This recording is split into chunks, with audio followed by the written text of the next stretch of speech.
Hi guys, അങ്ങനെ finally brand new ആയിട്ട് trailer പുറത്ത് വന്നിരിക്കുകയാണ്. എന്നാൽ പറയട്ടെ, ഇതൊരു നോർമൽ സ്പൈഡർമാൻ മൂവിയല്ല. ഇതിനകത്തുള്ള സ്ക്രീൻ പ്ലേ കാണിച്ചിരിക്കുന്ന വളരെ ഡാർക്കായിട്ടും ഇമോഷണലായിട്ട് സീരിയസ് ആയിട്ടുള്ളൊരു സിറ്റുവേഷനും സ്റ്റോറിയാണെന്നാണ് ഈ ട്രെയിലറിൽ തന്നെ വ്യക്തമാണ്. പിന്നെ ട്രെയിലർ തുടങ്ങുന്നത് തന്നെ വളരെ സൈലൻ്റ് ആയിട്ടുള്ള സിറ്റുവേഷനാണ്. Peter Parker is alone, like ഒറ്റയ്ക്കൊരു ചെറിയ റൂമിൽ ഇരിക്കുന്നു. അതുപോലെ നോവേ ഹോം സിനിമയിൽ കഴിഞ്ഞ് ലോകം മുഴുവൻ അവനെ മറന്നതായിട്ടാണ് കാണിക്കുന്നത്. സോ അതിനകത്ത് മൊത്തത്തിൽ കംപ്ലീറ്റ്ലി എലോൺ ആയിട്ടാണ് ഇതിനകത്ത് കാണിക്കുന്നത്. പിന്നെ അടുത്ത സീനിൽ നമ്മൾ കാണുന്നത് എം ജെ ആണ്.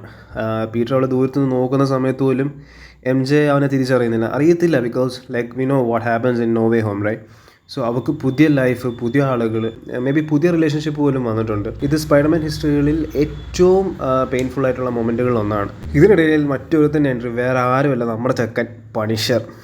ഒരു നോർമൽ ഹീറോ ആയിട്ടല്ല, ഒരു ക്രിമിനൽസിനെ നേരിട്ട് കൊല്ലുന്നതും. ഇതിൻ്റെ പുള്ളിയുടെ ഐഡിയോളജി വെച്ച് നോക്കുമ്പം സ്പൈഡർമാനെ ഓപ്പോസിറ്റ് ആയിട്ടാണ് ഇതിനകത്ത് കാണിക്കുന്നത്.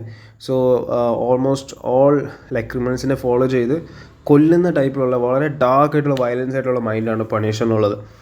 സോ പണിഷർ പറയുന്ന പുള്ളിയുടെ വൈബ് എന്ന് പറഞ്ഞു കഴിഞ്ഞാൽ, നീ രക്ഷിക്കും, ഞാൻ അവസാനിപ്പിക്കും, you will save but I will end it. അതാണ് ആക്ച്വലി പണിഷറിൻ്റെ ഡയലോഗ്. സോ ഇതൊരു മൂവിയുടെ ടോൺ മൊത്തം കൂടുതൽ ഡാർക്കായിട്ടും കൂടുതൽ സീരിയസ് ആയിട്ടാണ് പോകുന്നത്. പിന്നീട് മെയിൻ വില്ലനായിട്ട് നമുക്ക് സ്കോർപ്പിയനെ കാണാൻ പറ്റും.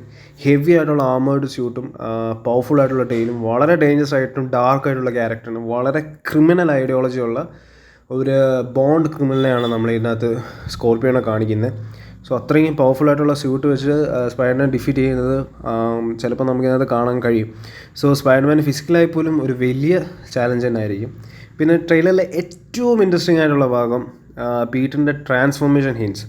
അതിൻ്റെ ബോഡിയിൽ ചേഞ്ചസ് ആയിട്ടും പിന്നെ പവർ എക്സ്ട്രാ ഇൻക്രീസ് ചെയ്യുന്നതായിട്ടും നമുക്ക് കാണാൻ പറ്റും. പിന്നെ ചില സീൻസിലെ ഫുള്ളി കൺട്രോൾ നഷ്ടപ്പെടുന്നതാണ് നമുക്ക് കാണാൻ പറ്റും. സോ ഒരുപാട് തരത്തിലുള്ള പ്രതിസന്ധികൾ ആക്ച്വലി ഇതിനകത്ത് ഈ യൂണിവേഴ്സിലെ പീറ്റർ ശരിക്കും അനുഭവിക്കുന്നത് നമുക്ക് കാണാൻ കഴിയും. പിന്നെ ഇത് ചിലപ്പോൾ ഒന്നെങ്കിൽ അതിനകത്ത് ആ കണ്ണ് കാണാൻ പറ്റിയ future symbiote type venom type connection ആയിരിക്കാം എന്ന് ഫാൻസ് പറയുന്നുണ്ട്. നമുക്ക് ഒരുപാട് ഇപ്പം തന്നെ നമ്മുടെ സൂപ്പർമാനെയൊക്കെ അടിപൊളിയായിട്ട് നല്ല അടിപൊളി പ്ലോട്ടുകളൊക്കെ വിടുന്നുണ്ട്. സോ ഐ തിങ്ക് അതായിരിക്കാം, ആ സിംബിയോട്ടിൻ്റെ ഒരു കണക്ഷൻ ആയിരിക്കാം. പിന്നെ ഇതിനകത്ത് സർപ്രൈസ് ആയിട്ട് ബ്രൂസ് ബാനർ ഹൾക്കിൻ്റെ ക്യാമിയോ നമ്മൾ കാണുന്നുണ്ട്. ഹൾക്കിനെ കാണിച്ചിട്ടില്ല, ബട്ട് ബ്രൂസ് ബാനറെ ക്ലിയർ ആയിട്ട് കാണിക്കുന്നുണ്ട്. പിന്നെ പീറ്ററിനെ ഗൈഡ് ചെയ്യാൻ വരുന്ന പോലെയാണ് ഇതിനകത്ത് തോന്നുന്നത്. ഫൈനൽ ട്രെയിലർ ഫുൾ ആക്ഷൻ മോഡിലേക്ക് മാറുന്നുണ്ട്. ഈവൻ സ്പൈഡർമാൻ്റെ സ്വിങ്ങിങ് scenes, night fights, explosion, chaos എല്ലാം നെക്സ്റ്റ് ലെവൽ സിനിമാറ്റിക് സീൻസാണ് ഇതിനകത്ത് കാണിച്ചിരിക്കുന്നത്. So Spiderman versus Scorpion fights നല്ല രീതിയിൽ നമുക്കൊരു രോമാഞ്ചം തരുന്ന സീനായിരിക്കും. പിന്നെ എൻഡിങ് ഷോട്ട്സിൽ പീറ്ററിൻ്റെ ഫേസ് നല്ല സീരിയസ് ആയിട്ടും കൺഫ്യൂസ്ഡും കലിപ്പായിട്ടാണ് ഇതിനകത്ത് കാണിക്കുക. സോ അതായത് വലിയൊരു ഡിസിഷൻ തന്നെ എന്തായിരിക്കും, ഹീറോ ആയിട്ടാണോ തുടരേണ്ടത് അല്ലെങ്കിൽ ഡാർക്ക് സൈഡിലേക്കാണോ മാറേണ്ടതെന്നുള്ള ഒരു ഓപ്ഷൻസാണ് ഇതിനകത്ത് കാണിക്കുന്നത്.